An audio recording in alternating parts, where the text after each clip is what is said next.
समाधि के लिए प्राणायाम विधि भस्त्रिका। जब तक कुंडलिनी बृहयगामिनी नाड़ी के द्वार को छोड़ ना दे तब तक योगी मोक्ष का मार्ग नहीं पा सकता। कोटिक यज्ञ तप जपादि कर्म से भी इस कुंडलिनी को सहसा कोई भी नहीं हटा सकता। प्रत्युत एक भस्त्रिका कुंभक के आक्रमण से यह शीघ्र ही हट सकती है। उस भस्त्रिका की सरल विधि निम्न प्रकार से ग्रहण करें। निम्न विधि के साथ 3 बंदों का स्वरूप क्रम भी ठीक जान लिया जाएगा तो सर्पणी अवश्य में बिल को छोड़कर ऊपर भाग खड़ी होगी। आसन प्रकरण में जो सिद्धासन की विधि है बतलाई गई है उसी के अंतर्गत मूल बंद भी शरीर के मध्य स्थल पर एड़ी के लगाने से सिद्ध हो जाता है। अतः सिद्धासन लगाकर बैठे, शरीर को सीधा रखते हुए भ्रुकुटी पर मन की वृत्ति को लगाएं, फिर तीव्र गति करके चंद्र नाड़ी से पूरक करें। शीघ्र ही रेचक फेंक गिरावें, पुनः शीघ्र ही सूर्य नाड़ी से पवन खींचे और चंद्र से रेचक दें। जिस प्रकार लुहार लोह सारी को दुखाता है उसी प्रकार बार बार अति शीघ्रता से रेचक और पूरक करें।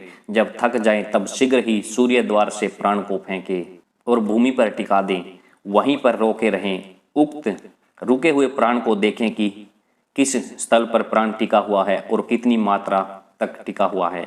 यह देश और काल की मात्रा गिनती की अवलोकन विधि भी कुंभक में अवश्य में ग्रहण कर इस प्रकार बाह्य कुंभक में थके हुए प्राण वायु को शीघ्र ही सूर्य ही द्वार से खींच लें और नाभि के नीचे कंध स्थान पर टिकाकर आभ्यंतर कुंभक में रोके रहें।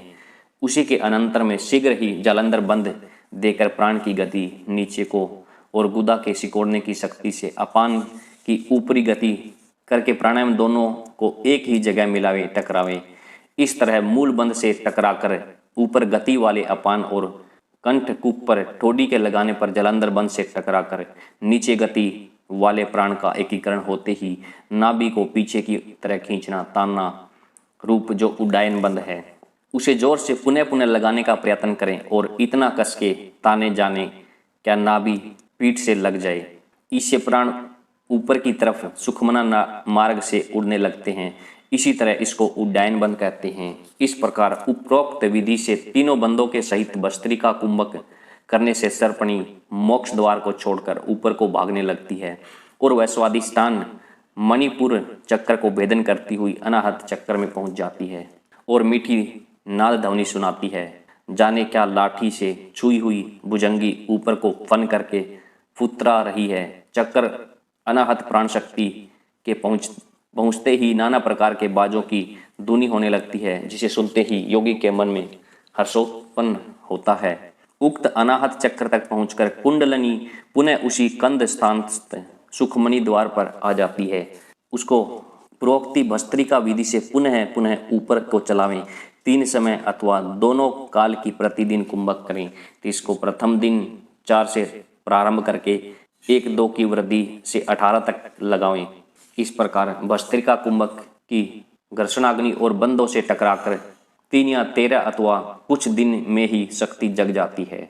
शक्ति जागने के बाद भस्त्रिका के कुछ दिन अभ्यास से 7 कमलों की सफाई करें। अनाहत कमल से आगे विशुद्धा, उससे आगे भ्रुकुटी में यज्ञ कमल को प्राप्त होए। फिर ऊपर सहस्त्र दल कमल में प्राणों का समावेश करें। तत्पश्चात बार बार 7 चक्रों में प्राणों को चढ़ावें और उतारें। इस तरह 6 चक्रों का शोधन करें। पश्चात सुखमन के पश्चिम मार्ग से प्राणों को चढ़ावें प्रारंभ करें। यदि अत्यंत कसकर उड्डयन बंद लगेगा तो तब पश्चिम मार्ग में प्राण प्रवेश कर सकेगा। उस उक्त भस्त्रिका कुंभक को बार बार करके पश्चिम मार्ग से सुखमन की गांठों को खोल डालें। मेरु से प्राण चढ़ते वक्त क्रमशः इस तरह खुटती है, जाने क्या शूल से बांस गुंथियों का भेदन होता है। और मेरु संग सुखमन में प्राण भी इसी तरह चढ़ता है कि जाने क्या चिहुटी चढ़ती है। फिर मस्तिष्क ऊपर जो सहस्त्र दल कमल है उसमें प्राण प्रवेश से चक्कर की झिल्लियों को साफ करें। तब वह साधक हठ योग समाधि को पाता है जिसके द्वारा शून्य शिखर पर वास करता है। इस प्रकार से हठ योग समाधि करने के पश्चात पूर्व के 6 चक्र मार्ग से केवल कुंभक का ही साधन करने के द्वारा भ्रुकुटी में चित्तवृत्ति को रोक कर दृढ़ करें, परंतु भस्त्रिका आदि सभी कुंभकों को त्याग कर केवल कुंभक को ही करें, जिससे सम्यक प्रकार से राज समाधि प्राप्त होए।